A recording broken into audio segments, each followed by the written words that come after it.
우리 지난주에는 104주년 되는 3.1절이 지났습니다. 3.1절에 우리 1919년 3월 1일 우리 민족이 일본의 식민지 시대에 있을 때에 그런 통치를 반대하고 독립을 위해서 독립선언을 한 민족대표 33명의 독립선언서가 낭독되는 그런 날이죠. 그것을 기점으로 해서 우리 독립운동이 더 온 나라에 퍼지게 되어집니다. 우리 3.1 독립선언서를 혹시 읽어보신 적이 있는지 모르겠습니다. 그 시작이 이렇게 되어지는데요. 우리는 오늘 조선이 독립한 나라이며 조선인이 이 나라의 주인임을 선언한다. 우리는 이를 세계 모든 나라에 알려 인류가 모두 평등하다는 큰 뜻을 분명히 하고 우리 후손이 민족 스스로 살아갈 정당한 권리를 영원히 누리게 할 것이다. 이 선언은 5,000년 동안 이어온 우리 역사의 힘으로 하는 것이며 2천만 민중의 정성을 모은 것이다. 우리 민족이 영원히 자유롭게 발전하려는 것이며 인류가 양심에 따라 만들어가는 세계 변화의 큰 흐름에 발맞추려는 것이다. 이것은 하늘의 뜻이고 시대의 흐름이며 전 인류가 함께 살아갈 정당한 권리에서 나온 것이다. 이 세상 어떤 것도 우리 독립을 가로막지 못한다. 이후에 계속되어지는 독립선언서의 내용이 있습니다. 여러분, 그 시대를 살았던 기독교인들은 사실 고난과 어려움의 시기였지만은 하나님을 믿는 하나님에 대한 깊은 사랑 안에서 민족과 나라의 고통을 다른 사람의 것이라 생각하지 않고 자신들이 감당해야 될 것, 그리고 자신들이 더 깊이 사랑해야 될 조국으로 생각하면서 그 시대적인 소명을 감당했습니다. 그래서 우리 초창기의 기독교인들은 하나님을 참으로 경외하면서도 민족을 정말 사랑하는 애국자였고요. 한 인간을 깊이 사랑하는 인간애가 있는 그러한 사람들이었던 것을 우리 역사는 잘 보여주고 있습니다. 여러분, 일제시대에 우리가 잘 알고 있는 안중근이라고 하는 분도 우리 개신교인은 아니지만 이 카톨릭인이었죠. 그래서 도마라고 하는 그런 예명이 있고 그 가정도 바로 그러한 분이었습니다.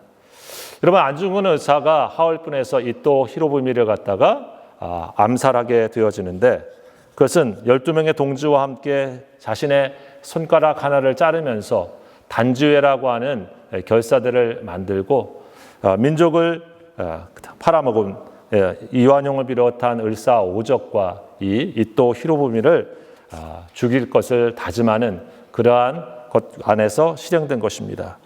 1909년 10월 25일에 하얼빈역에서 그 계획대로 안중근 의사가 이토 히로부미를 죽이게 되어지고 그는 거기에서 잡히게 되어져서 재판을 받게 되어지죠. 여러분이 아시는 것처럼 재판 법정에 섰던 이 안중근은 그런 어록을 우리에게 남겨주고 있습니다. 내가 이토 히로부미를 죽인 것은 한국 독립전쟁의 한 부분이요. 또 내가 일본 법정에 서게 된 것은 전쟁에 패배하여 포로가 된 때문이다. 나는 개인 자격으로 이 일을 행한 것이 아니요. 대한국 의군 참모 중장의 자격으로 적장인 이토 히로부미를 살해한 것이요. 조국의 독립과 동양 평화를 위해서 행한 것이니 만국 공법에 의하여 처리하도록 하라 했습니다. 즉 개인적인 원한을 가지고 누군가를 죽인 형사법에 의해서 자신이 판단받아야 될 것이 아니라 독립을 위해서 싸우는 과정 속에 적장을 죽일 수밖에 없는 상대 전쟁에 있었던 그러한 장군이었다고 하는 입장에서 전쟁법, 만국의 공법에 따라서 판단해달라라고 하는 그러한 것을 밝힌 것이었죠. 그가 최후 진술을 하면서 안중근이 왜 이토 히로부미를 죽였는가 하는 그 이유가 쭉 나오고 있습니다. 그는 그 법정에서 이런 얘기를 했습니다. 대한제국의 고종 황제를 왕의 자리에서 내린 죄, 독립을 요구하는 죄 없는 사람들을 마구 죽인 죄, 철도, 광산, 산림, 농지 등을 강제로 빼앗은 죄, 대한제국 군대를 강제로 해산시킨 죄, 민족 교육을 방해한 죄, 대한제국의 정치 및 기타 권리를 박탈하여 한국을 식민지로 만든 죄, 한국사를 없애고 이또의 지시로 대한제국의 학교에서 모두 빼앗아 불태워 버린 죄, 대한제국이 원하지 않음에도 불구하고 일본인의 보호를 받고자 한다고 세계에 거짓말을 퍼뜨린 죄, 이러한 죄들을 언급하면서 그가 바로 이런 죄를 저질렀기 때문에 나는 그를 죽인 것이다 라고 얘기하면서 법정에서 사형 선고를 받게 되었습니다. 여러분, 이런 민족의 선조들을 우리가 생각해야 되는 이유는 우리의 시기와 역사를 다시 한번 우리가 기억하게 되어졌을 때에 믿음의 사람들이 그 역사 속에서 하나님을 섬기면서도 그 하나님의 섬김이 단지 자신이 섬기는 하나님 안에만 갇혀 있는 것이 아니라 기독교가 갖고 있었던 정의와 평화, 그리고 함께 사는 공영, 그리고 모든 사람을 사랑하는 것들을 그 시대와 삶의 자리에서 펼치면서 살았다고 하는 것이죠. 여러분, 우리는 역사 속에서 그래서 역사의 과오들을 누군가는 늘 범하고 살기는 하지만은 그런 역사의 과오들 속에서 진실된 사과와 참회가 있을 때는 언제나 넓은 마음으로, 깊은 마음으로 용서하면서 우리 역사를 받아들입니다. 그러나 그 아픈 역사 자체를 잊어버리고 또 없는 것처럼 생각할 수는 없습니다. 왜냐하면 잘못된 일이 계속해서 반복되지 않도록 우리는 그 일을 기억하고 생각해야 되기 때문에 그런 것이죠. 여러분, 우리가 오늘 요즘 뉴스에서 보는 것처럼 현재의 그런 역사적 관계에 있는 일본 정부와 또 전쟁을 해들렸던 전쟁 범죄자들은 사실 진정한 반성을 하고 있는 것처럼 보여지지 않습니다. 늘 피해자들은 지금도 아프고 고통 가운데 있는 모습들을 우리는 곁에서 또 방송을 통해서 보게 되어지는데, 그런 고통과 아픔을 주었던 가해자는 늘 보이지 않는다고 하는 것이죠. 강제로 동원하여 수많은 사람들을 고통 가운데서 노동하게 했었던 전범 기업으로 알려져 있던 이 미쓰비시의 사람들.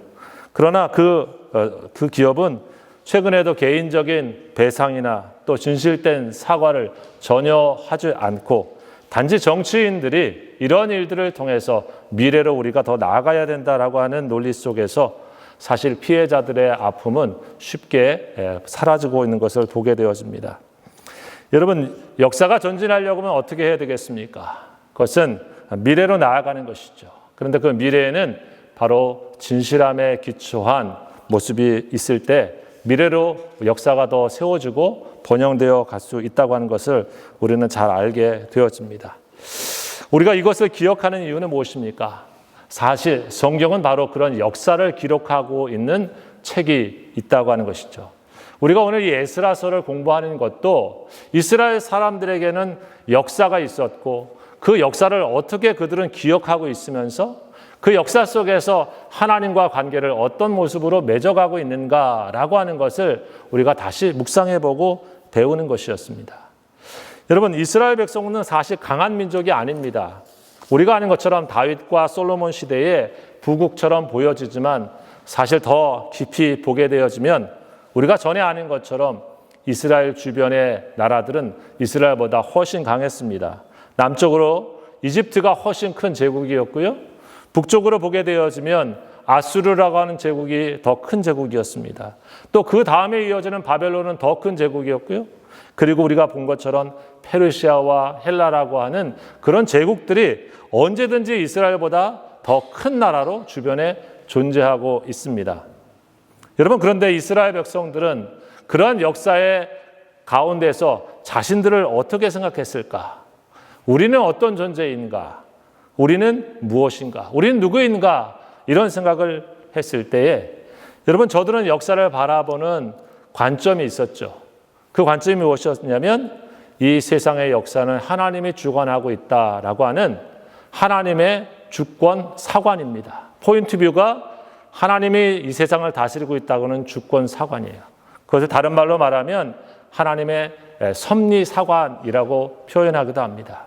하나님의 역사를 섭리하고 있는 것이고 그 가운데서 제국도 다른 것들도 하나의 장기판의 말처럼 사실 하나님의 인도하심 안에 있는 것뿐이지 그들이 강해서 우리가 약해서 우리가 식민지가 되었고 우리가 종이 된 것이라고 그들은 생각하지 않았다고 하는 것입니다. 여러분, 이스라엘 백성들이 갖고 있는 역사의 관점은 그래서 늘 하나님의 주권 사관이에요. 그리고 또 무엇이었냐면, 그래서 하나님께서 우리를 구원하실 것이라고 하는 하나님의 구원 사관입니다. 역사를 보면서 뭘 보여주려고 하는 것이냐면, 이 역사는 하나님이 주관하고 계시고요, 동시에 하나님은 언제든지 이 역사 속에 우리를 구원하실 수 있는 분이시고 구원하기를 원하시는 분이라고 하는 그런 관점을 가지고 역사를 보고 있다고 하는 것입니다. 그래서 저들은 이 역사 속에서 자신들의 종되었던 문제를 어떻게 이해하고 있었습니까? 우리 이스라엘 백성들이 약해서, 우리가 힘이 없어서, 무기가 약해서 그렇게 쓰고 있지 않습니다. 상대방이 강해서 이 역사에서 우리가 종이 되었고 바벨론에 70년 동안 종되었다, 그렇게 보지 않습니다. 어떻게 봅니까? 우리가 하나님을 떠나서 하나님께서 우리를 저들에게 종되게 한 것뿐이다 라고 하는 것입니다. 우리와 하나님과의 관계가 무너져서 하나님께서 역사의 다른 방편을 통해서 우리를 그곳에 둔 것뿐이시다. 역사는 바로 하나님 앞에 있다라고 하는 생각을 갖고 있는 것이죠. 그래서 이스라엘 백성들이 중요하게 생각하는 것이 무엇입니까? 하나님과 우리가 올바른 관계를 갖는 것, 그것이 우리 역사에서 굉장히 중요한 것이다 라고 하는 관점을 갖고 있었다고 하는 것입니다. 여러분, 그래서 이스라엘 백성들은 바로 무엇을 하고 있습니까? 에스라서를 보게 되어지면 그들이 오늘 와가지고 하려고 하는 것이 무엇이냐면, 결국 하나님과 앞에서 그들이 누구인가를 바르게 세워가고 또 하나님 앞에서 자신들의 관계를 바르게 세우는 것이었습니다. 여러분, 오늘 에스라서 2장의 처음 시작이 무엇으로 시작을 하고 있냐면, 저들이 각기 서로 다른 곳에 살다가 7째 달에 일제히 예루살렘에 모였다, 이렇게 시작을 하고 있는데, 예루살렘에 모인 이유가 무엇이었냐면 다른 것이 아니라 바로 하나님을 예배하고자 모였다고 하는 것입니다. 이스라엘 백성들은 어떤 존재인가? 그것은 한마디로 얘기한다면 하나님을 예배하도록 부르심을 받은 백성이라고 말할 수가 있습니다. 여러분, 그것이 어디에 나옵니까? 출애굽의 사건에 그대로 나오고 있죠. 이스라엘 백성들이 종되어서 400년 동안 있었던 출애굽하게 되어지는 이집트에서 종에서 다시 나오게 되어질 때 하나님은 모세한테 뭐라고 말을 하냐면, 모세에게 말씀을 전해주면서 바로한테 이렇게 얘기를 해라 라고 하는 말씀이 출애굽기 9장 1절의 말씀입니다. 여호와께서 모세에게 이르시되 바로에게 들어가서 그에게 이르라.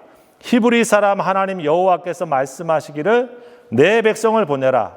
그들이 나를 섬길 것이니라. 다른 말로 말하면 내 백성을 보내라. 나를 예배하게 하여라 라고 하는 말씀입니다. 그래서 출애굽기 19장 5절에서 6절에 나중에 보게 되어지면 그들은, 주님이 이렇게 말합니다. 너희는 모든 민족 중에서 내 소유가 되겠고 너희가 내게 대하여 제사장 나라가 되며 거룩한 백성이 되리라. 이스라엘 백성들이 갖고 있었던 자신들에 대한 정체성은 무엇이냐면, 그들은 하나님의 백성으로 애굽에서 부르심을 받았고요. 그 이유는 무엇이냐면 하나님을 섬기도록, 서브하도록. 그런데 다른 말로 말하면, 넓은 의미로 하나님을 서브하면, 좁은 의미로 말하면 우리가 하나님을 워십하도록, 하나님을 예배하게 하기 위해서 이 백성을 보내라라고 하나님이 바로한테 그렇게 말을 하고 있는 말씀을 전해준 겁니다. 즉, 이스라엘 백성들이 이 역사에서 크건 작건 그들이 세워져 있는 것은 뭐냐면, 이 백성의 모델로서 하나님을 섬기는 백성으로 부르심을 받았다, 부름을 받았다라고 하는 거예요. 그리고 그래서 그 존재는 뭐냐면 하나님의 것으로서 세상의 제사장 나라가 되어진 자. 제사장이 뭐 하는 것입니까? 하나님과 세상에 있는 백성들을 연결해 주는 중보자와 같은 역할이죠. 예배의 중간에 서서 하나님을 예배하도록 설보하는 사람이 제사장인데, 그런 민족과 그런 나라로 이스라엘 백성들을 하나님께서 선택했다라고 하는 것이 그들의 정체성입니다. 여러분, 그래서 이스라엘 백성들의 가까이 들 모습은 뭐냐면 예배가 없고 하나님을 섬기는 예배의 삶이 없는 중심의 이스라엘 백성들은 더 이상 이스라엘 백성들의 의미가 없어지는 것이죠. 하나님을 그렇게 섬기는 삶의 중심이 무너져 버리면 그들의 정체성도 무너져 버리는 것입니다.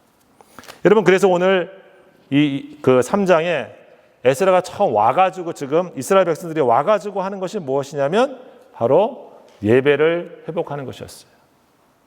아직 성경에 보면 성전의 기초와 또 중축이 되어지지 않았습니다. 그냥 터만 있습니다. 예루살렘에. 건물도 세워지지 않았습니다.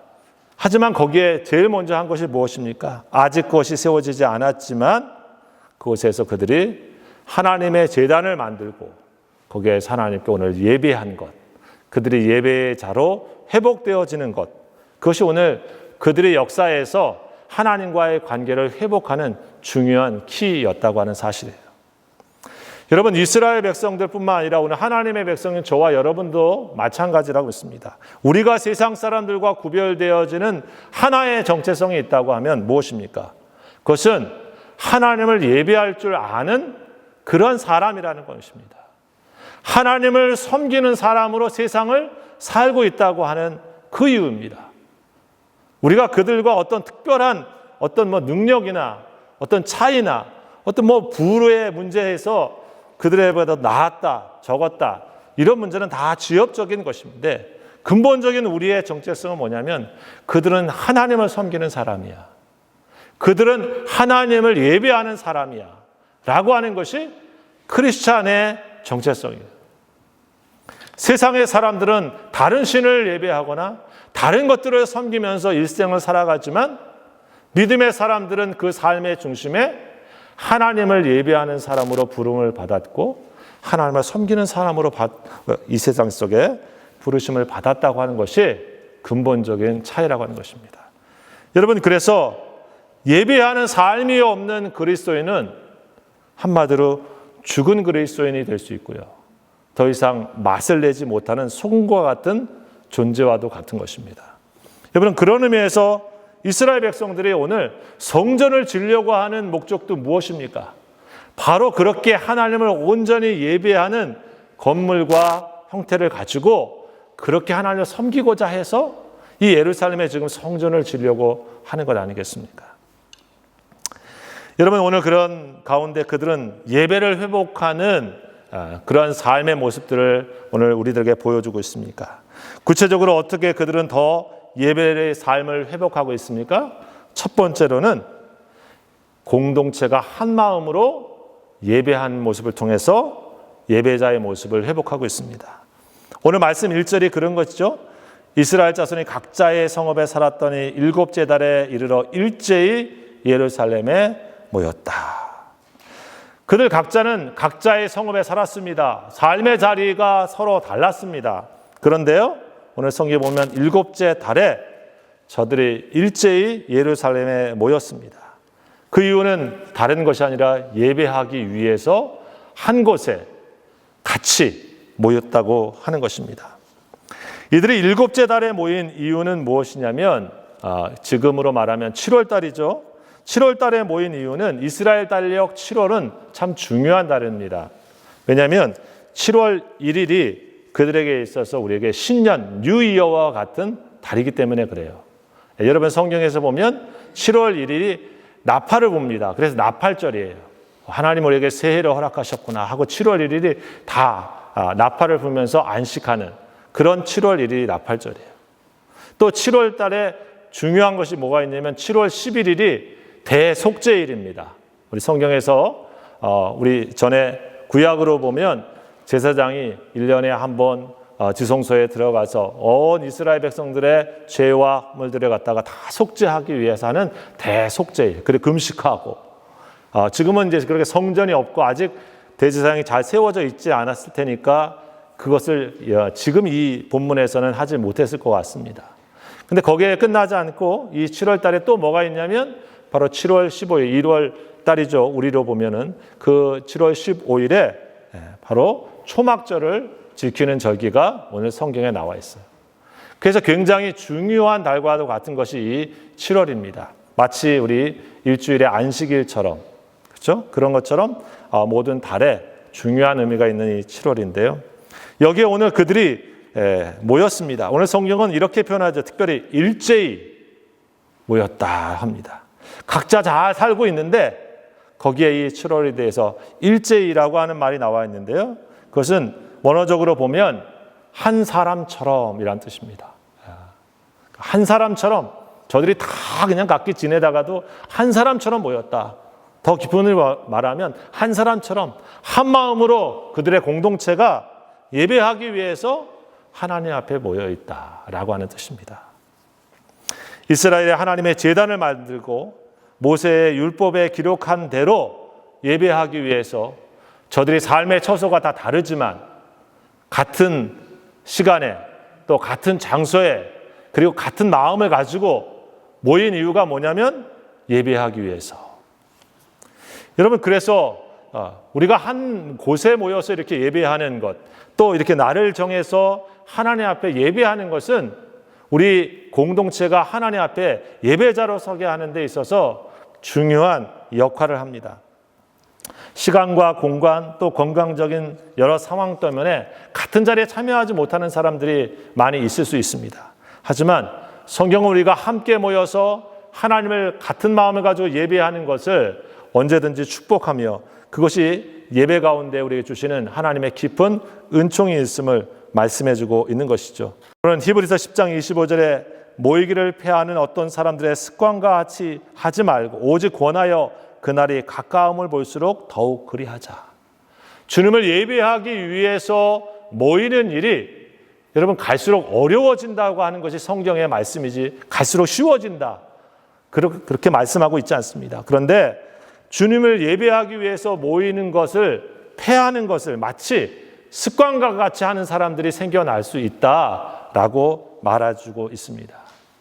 여러분, 성경은 우리들에게 그래서 저들의 일제히 예루살렘에 모이는 공동체의 예배를 위한 집중력이 그들로 하여금 다시금 공동체를 회복하고 하나님을 향한 믿음의 모습들을 회복하고 있는 것을 발견하게 만들어줍니다. 일제히에 있는 것처럼 한 사람처럼 한 마음으로 교회에 함께 와 있는 것, 그것이 중요한 것이죠.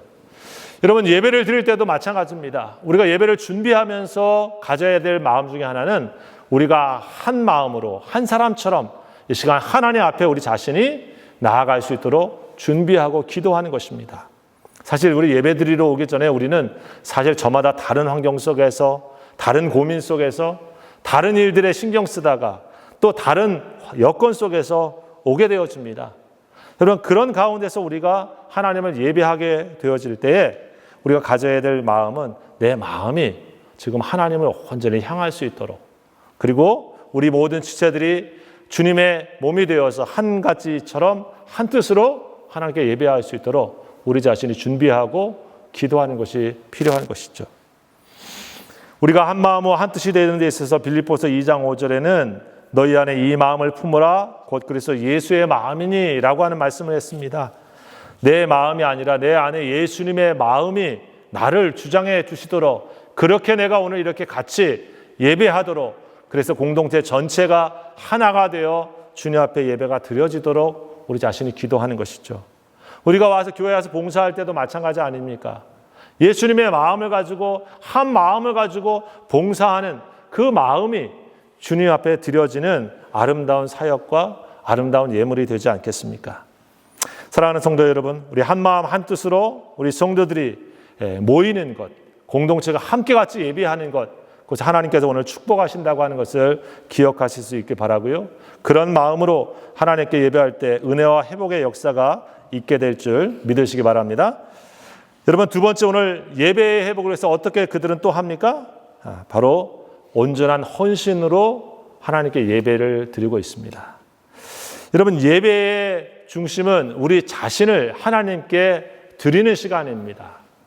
우리가 하나님께 무언가를 받고 우리가 무언가를 하나님께 누리기도 하지만 사실은 하나님 앞에 우리 자신을 온전히 드리고자 하는 시간이 예배의 시간이에요. 예배에는 그래서 여러분 희생이 있고요. 예배에는 헌신이 있는 것입니다. 예배에는 우리의 희생과 헌신이 없는 예배는 우리를 깊은 은혜 가운데 있게 못한다고 하는 사실을 우리가 종종 경험으로도 알게 되어집니다. 여러분, 이들이 드린 예배의 첫 번째가 무엇이었냐면 바로 번제였습니다. 오늘 성경 2절과 3절의 말씀이죠. 같이 한번 2절과 3절 우리 같이 한 번 더 다시 읽어보겠습니다. 시작. 요사닥의 아들 예수아와 그의 형제 제사장과 스알디엘의 아들 수룹바벨과 그의 형제들이 다 일어나 이스라엘 하나님의 제단을 만들고 하나님의 사람 모세의 율법에 기록한 대로 번제를 그 위에서 드리려 할세 무리가 모든 나라 백성을 두려워하여 제단을 그 터에 세우고 그 위에서 아침 저녁으로 여호와께 번제를 드리며. 여러분, 이 번제라고 하는 것은 하나님께 구약으로 말하면 예배를 드릴 때 예배의 한 형태이죠. 특별히 제사의 한 형태입니다. 번제가 있고요. 또 여러분 아시는 화목 제사가 있죠. 또 우리 속죄제가 있고 속건제도 있고 소제도 있고 레위기에 이런 제사의 종류가 쭉 나옵니다. 자, 그런데 이 번제는 어떤 특징이냐면 번제라고 하는 것은 한마디로 하나님께 이 제물을 완전히 태워서 그 향기를 하나님께 온전히 올려드리는 제사입니다. 그래서 이 짐승에게 내 죄를 짐승이 대신 지고 전가해서 내 죄를 이 짐승이 지고 죽어서 희생이 되어서 주님 앞에 온전히 드려지면서 내 죄를 용서받고 하나님 앞에서 그 모든 향기가 올려짐을 통해서 하나님께서 그것을 기쁘게 다 받으시는 그러한 예배가, 그런 제사가 번제의 제사입니다. 그러니까 여러분, 번제를 매일 드린다, 아침 저녁으로 다시 그들이 드리게 되었다라고 하는 것은 하나님 앞에 저들의 모든 것들을 다 드리게 되었다라고 하는 것을 말해주고 있는 것입니다. 불로 희생 제물을 완전히 태워 드린 것처럼 내가 나의 죄값으로 태워 죽어야 될 그러한 존재지만 나 대신 이 제물이 죽어서 하나님 앞에 죄값을 받고 그리고 나는 다시 살고 이 제물을 하나님께서 용서로 받으셔서 나 자신은 이미 하나님의 것입니다 라고 하면서 나를 동시에 하나님께 드리는 제사가 이 번제의 제사예요. 여러분, 그런데 이 번제의 제사는 그러니까 이 제물을 다 태우니까 나중에 먹을 게 있겠습니까? 없겠습니까? 없어요. 다른 제사는 성경에 보게 되어지면 예물을 드리고 제사장에게도 주고 자기도 나눠 먹는 그러한 부분이 남아있는 제사입니다. 자, 그런데 여러분, 오늘 성경에 보니까 이들이 처음 그런 번제를 드렸을 뿐만 아니라 아침 저녁으로 여호와께 번제를 드렸다. 그랬나 보다 하지만 한번 생각해 보십시오. 70년 동안 포로 생활하고 왔다가 지금 한 1,400km 이상 되어지는 그 먼 거리를 어쩌 해가지고 지금 여기 예루살렘에 왔고 또 다른 성읍에 왔는데 그 모든 것들이 그렇게 잘 갖춰져 있었겠습니까? 황폐하게 되어져 있는 그런 상황 속에서 그들이 삶을 정착하기 위한 어려운 이민 초기와도 같은 그런 상황이에요. 자, 그런데 예물을 번제로 드린다. 그것은 다 번제를 태워드리니까 아무것도 나한테 남는 게 없는 그런 모습이에요. 사실 경제적으로 본인이 좀 여유가 있을 때 하나님께 11조를 드린다든지 무슨 감사헌금을 드린다든지 그래도 좀 사람인지라 좀 여유가 있죠. 근데 본인들도 지금 여기에 정착해서 살기에 아직 얼마 되지 않았는 상태에서 한마디로 자기가 갖고 있는 양과 또 염소와 다른 것들을 하나님께 다 그렇게 드려버린다고 하는 것은 마음에 사실 큰 짐이 될 수도 있고 걱정이 될 수도 있는 그런 것이기도 합니다. 그렇지 않겠습니까? 더군다나 여러분 여기 말씀을 보게 되어지면 3절에 무리가 모든 나라 백성을 두려워하여 그랬어요. 하나님께 이렇게 예배하고 지금 제단을 드리는 게 옆에 사람들이 막 응원해주고 아유 그래 힘들어도 그렇게 해야지 이러고 있는 분위기가 전혀 아닙니다. 여기에 어떤 분위기냐면 두려워하여라고 하는 표현을 쓴 것과 같이 이스라엘 백성들이 그렇게 하나님 앞에 헌신하고 자신을 드리는 이 번제의 예배를 갖다가 지금 세워가는 이 모습을 옆에서는 무너뜨리려고 공격하려고 방해하려고 호시탐탐 있는 그러한 분위기라고 하는 거예요. 그런 가운데서 하나님 앞에 이들이 지금 번제를 드린다. 여러분, 믿음으로 산다고 하는 것, 우리가 예배자로 하나님 앞에 드린다고 하는 것은 사실 그와 같은 것이라 말할 수 있어요.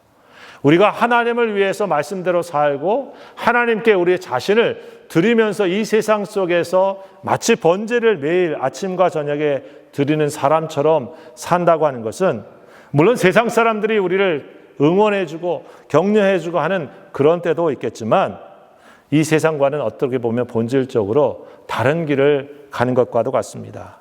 이기적이고 욕망적으로 살려고 하는 세상의 흐름과는 반대로 가야 되는 그러한 모습이 예배자의 선택이기 때문에 그런 것이죠. 이 세상의 탐욕을 쫓아서, 이 세상의 욕심을 쫓아서 가려고 하는 것보다 하나님의 꿈과 하나님의 뜻을, 삶의 중심을 가지고 걸어가려고 하는 것은 마치 세상과는 거꾸로 살아가는 것과 같은 그러한 헌신의 자리와도 같은 것이죠. 여러분, 그래서 예배하는 것 자체가 사실은 우리를 이 세상으로부터 구별시켜 주는 것입니다.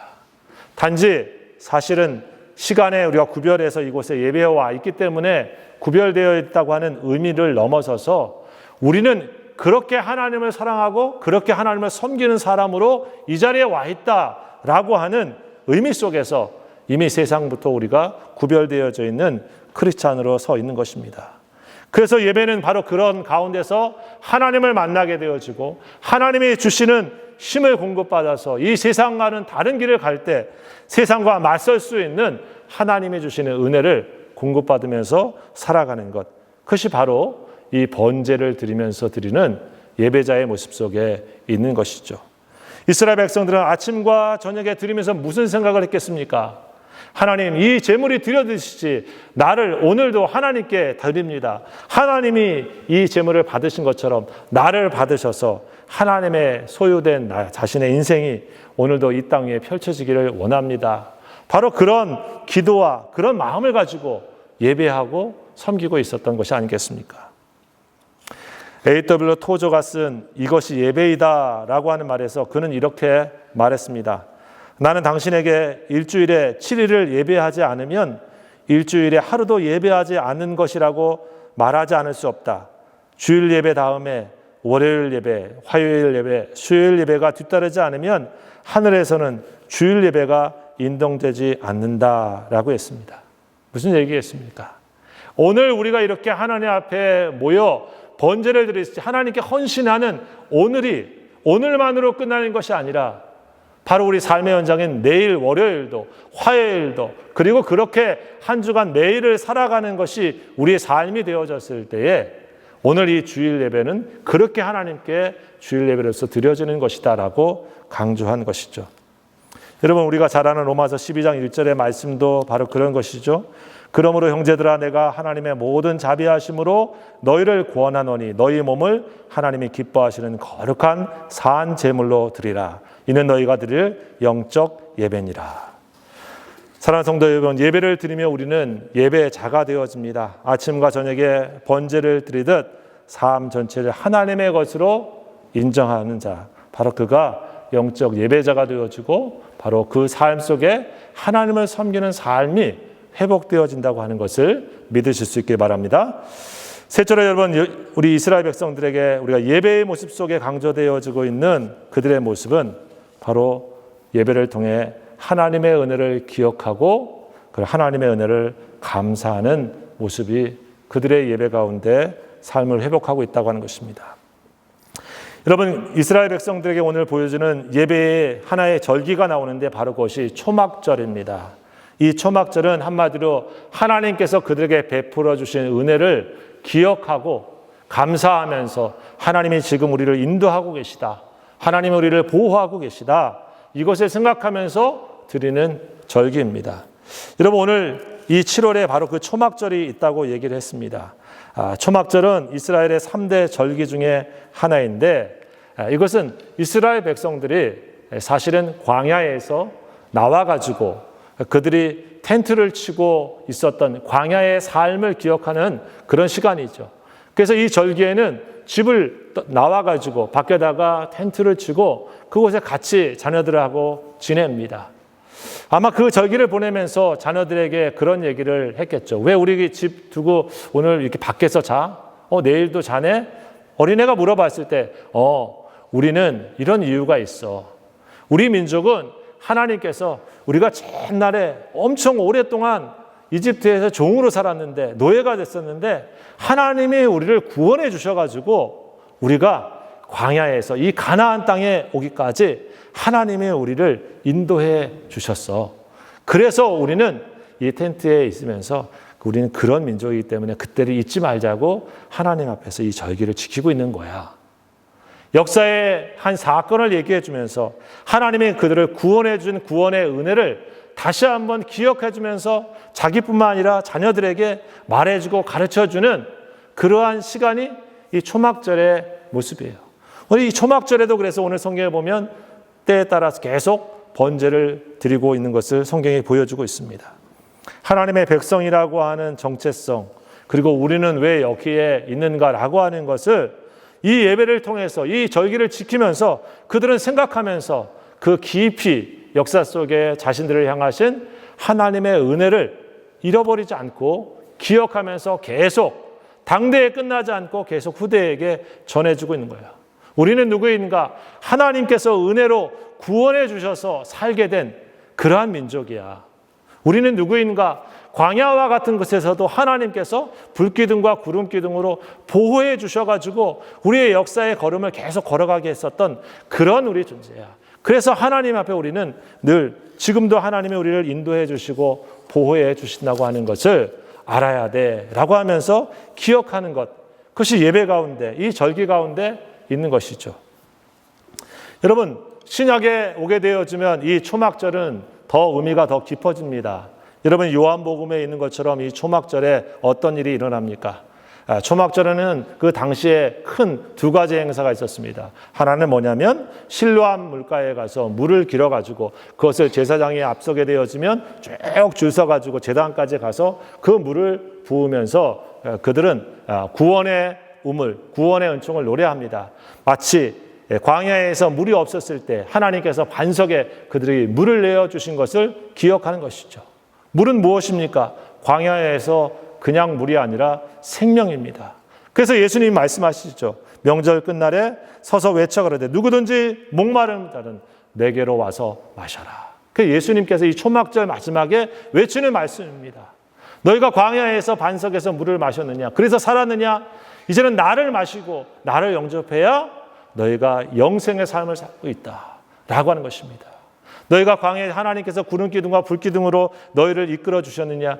예수님께서 지금 너희들과 함께 계셔서 그분을 먹고 마실 때 그분이 너희들을 인도해 주실 것이다 라고 하는 것이 더 깊이 말씀해 주고 있는 것이죠. 또한 이 초막절에는 큰 또 다른 행사가 있었습니다. 바로 등불 행사입니다. 그 4개의 큰 예루살렘 성전 앞들에 이런 큰 대를 세우고 4개의 큰 등불을 갖다가 세워놓으면서 그 촛대에 이 제사장들이 큰 불을 붙이게 되어지는데 그 밑에서 함께 춤추고 노래합니다. 이때 마지막에 예수님이 무슨 말씀하셨습니까? 요한복음 8장 12절에 보면 그런 말씀하시죠. 예수님이 말씀하시되 내가 세상의 빛이다. 나를 따르는 자는 어둠에 다니지 아니하고 세상의 빛을 얻으리라. 그들은 세상에 보이는 등불 밑에서 춤추고 하나님이 우리를 구원하셨구나라고 했을 때 다시 예수님이 선명하게 이 초막절에 말씀해 주고 있는 말씀이 내가 바로 세상의 빛이다 라고 얘기해 주신 것이죠.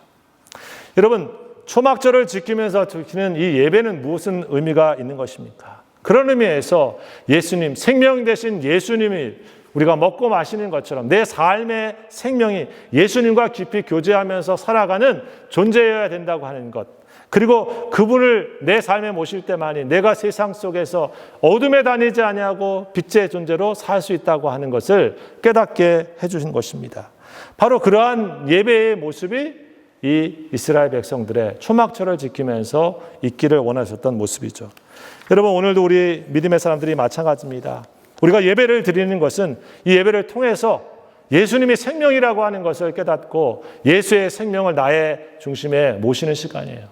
예수님의 생명으로 우리가 충만해 주는 시간입니다. 그리고 예수님이 나의 빛인 것을 알고 나의 어둠이 어떻게 물러나갈 수 있습니까? 주님이 빛으로 내 안에 오셔야 내 안에 빛으로 가득 차는 것입니다. 우리에게는 어둠이 있습니다. 우린 죄악도 있고 상처도 있고 아픔도 있습니다. 두려움도 있습니다. 하지만 세상에 비친 예수님이 내 안에 오셔서 나를 가득 빛으로 채워주시고 비춰주실 때 나도 빛의 자녀로 살 수 있고 내 안에 하나님의 빛된 영광이 나타나게 되는 것이죠. 그것이 바로 예배입니다. 그런 예배자로 하나님께 서기 위해서 우리는 오늘도 주님 앞에 여기 있는 줄 믿습니다. 말씀을 정리합니다. 성 어거스틴이 이런 말을 했습니다. 하나님을 사랑하라. 그리고 그 다음은 마음대로 해라. 여러분, 이 말을 이렇게 바꿀 수도 있습니다. 하나님을 진심으로 전심으로 예배해라. 그리고 그 다음은 마음대로 살아라. 여러분, 주님을 온전히 예배하는 사람의 삶은 그 마음 속에서부터 그 삶의 자리가 주님을 섬기는 삶의 모습으로 살아가게 되지 않겠습니까? 혹시 삶이 힘들어지고 망가지고 우리 관계가 어그러지고 우리가 혼란스러워질 때 기억해야 될 것이 무엇입니까? 오늘 일제히 모여서 저들이 같이 한 마음으로 하나님을 향해서 드리는 예배의 모습을 다시 회복하고 예수 그리스도 안에서 신앙의 모습을 다시 한번 점검했었던 예배자처럼 예배의 회복을 통해서 그들의 삶이 회복되어졌다고 하는 것을 기억하시고 우리 사랑하는 귀한 성도들이 오늘 예배의 자리를 다시 한번 깊이 소중히 여기시고 또 우리의 삶의 현장 속에서도 하나님을 섬기는 예배자로 살아가는 축복이 넘치시기를 우리 주의 이름으로 축원합니다. 기도합시다.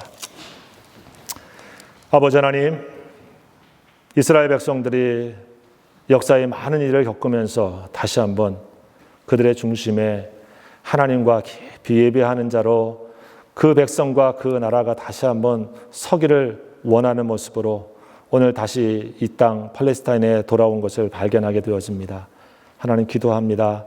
우리 조국을 축복해 주셔서 우리 조국의 온 백성들이 참으로 하나님을 경외하며 참으로 하나님을 섬기는 백성이 되도록 복 내려 주시옵시고 남과 북도 하나 되어서 하나님만을 온전히 섬기는 민족으로 하나님 축복하여 주시옵소서. 우리 장로교에 있는 모든 성도를 복의 복을 더하여 주시고 삶의 자리에 늘 하나님의 임재가 함께해 주셔서 어느 곳 어떤 곳에 있든지 늘 주님으로 충만한 성도들 다 되게 하여 주시옵소서. 예수님의 이름으로 감사하며 기도하옵나이다. 아멘.